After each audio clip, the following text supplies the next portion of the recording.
ఈ సంక్రాంతికి అందరూ చికెన్ మటన్ తింటారని మా డాడీ కొంచెం చేంజ్ గా ఉంటుందని పీతలు తీసుకొచ్చేసారు. మా మమ్మీ టేస్ట్ కోసం కట్టెలపై వెలిగించి మరీ కర్రీ వండేసింది. మా మమ్మీ స్టైల్. అది కూడా మా భీమవరం స్పెషల్ పీతల ఈగురునైతే మీకు వీడియో పెట్టేస్తున్నాను, చూసేసి మీరు కూడా ట్రై చేయండి. ఫస్ట్ పీతల్ని మనం శుభ్రంగా క్లీన్ చేసుకోవాలి. పెద్దవాళ్ళు కొంతమంది అయితే కొవ్వుతో సహా వండేసుకుంటారు, అలా అయితే పీతలు టేస్ట్ గా ఉంటాయని. మా మమ్మీ అలా కాదు, కొవ్వు అంతా తీసేస్తుంది. దాంతో వండడం మా మమ్మీకి అసలు ఇష్టం ఉండదు. మీలో ఎంతమంది ఇలా చేస్తారో కామెంట్ చేసేయండి. పీతలు శుభ్రంగా క్లీన్ చేసేసుకున్నాక కట్టెలపై వెలిగించి కర్రీ ప్రాసెస్ స్టార్ట్ చేసేసుకోవడం. పండగ రోజు మేము పీతల కర్రీ అయితే వండుకున్నాం గానీ చికెన్ లోటు అయితే కనిపిస్తూనే ఉంది. మేము ఇలా చికెన్ తలుచుకుంటున్నామని తన్నితో బూర్ల గంపలో పడ్డట్టు ఆ రోజు మాకు చికెన్ బిర్యానీలని, పలవాలని, చికెన్ లెగ్ పీస్లని అన్ని వస్తూనే ఉన్నాయి మా ఇంటికి. ఈ పీతల కర్రీలోకి ఆనియన్స్, టమాటాలు, పచ్చిమిర్చి, అల్లం వెల్లుల్లి పేస్ట్ వేసుకుని బాగా ఫ్రై చేసుకోవాలి.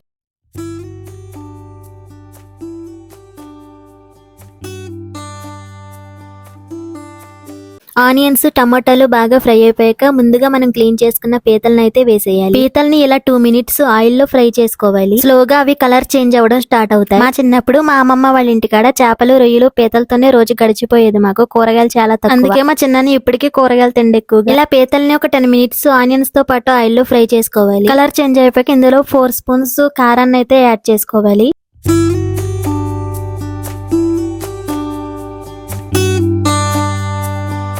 పీతల ఇగురు కాబట్టి 2 గ్లాసుల వాటర్ సరిపోతాయి. ఇంకో గ్లాసు చింతపండు రసం యాడ్ చేసుకుంటాం.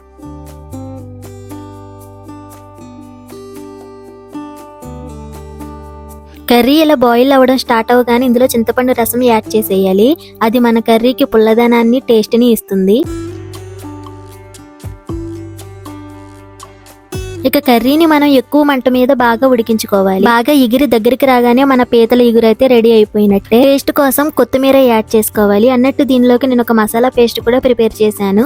ఎండు కొబ్బరి, జీలకర్ర, ధనియాలు. ఈ స్టేజ్ లోనే కూర ఇలా ఎగురుతున్నప్పుడు ఈ పేస్ట్ ని వేసేయాలి. ఈ పేస్ట్ ఈ పీతల ఇగురికి సరికొత్త టేస్ట్ ని, అరోమాని ఇస్తుంది. ఎంత చికెన్, మటన్ ఫేవరెటీస్ అయినా అప్పుడప్పుడు ఇలా పీతల ఇగురు ప్రిపేర్ చేసుకుని తినండి. ఈ కర్రీని మంచిగా ఆస్వాదించడానికి ముందు గట్టి పొళ్ళైతే ఉండాలి ఖచ్చితంగా. మనం వేసిన మసాలా పేస్ట్, వాటర్ మంచిగా ఎగిరిపోయే వరకు బాగా ఉడకబెట్టుకోవాలి. మన భీమవరం స్టైల్ పీతల ఇగురు అయితే రెడీ అయిపోయినట్టు. ఇప్పుడు అందరూ రకరకాల స్టైల్స్ లో వండొచ్చు, కానీ ఈ పీతల కర్రీ మాత్రం మా పూర్వీకులు వండింది. అంటే మా నానమ్మ, మా అమ్మమ్మల వాళ్ళ అమ్మమ్మ వండిన స్టైల్లో మా మమ్మీ ప్రిపేర్ చేసింది. ఒకవేళ మీరు ఈ కర్రీని ప్రిపేర్ చేసుకున్నట్లయితే ఈ కూర వండేటప్పుడే వేడివేడి అన్నం కూడా వండేసుకోవాలి. అప్పుడే వేడివేడి అన్నంలోకి పీతల కూర బాగుంటుంది. Like and subscribe for more videos.